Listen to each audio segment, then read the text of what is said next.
This video will look at voucher types. So firstly we go to Merchant and Sales, and then from the voucher drop down we click on Voucher Type List.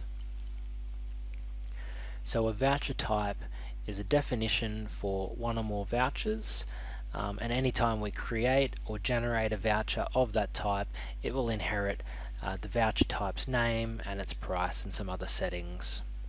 So from the search page we've got a few different filters that we can search via, and to create a new voucher type we just click Create on the right hand side. So very simple to set up a voucher type. We firstly just give it a name, and then we give it a price.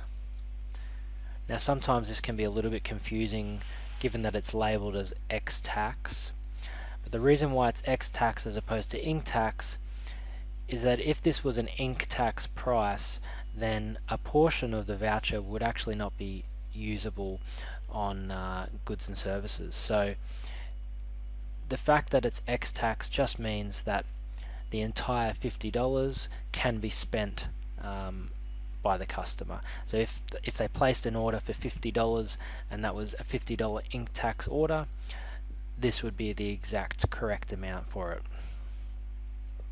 So we can then set the voucher types to be active or inactive, and then the last option here is whether this is giftable or not.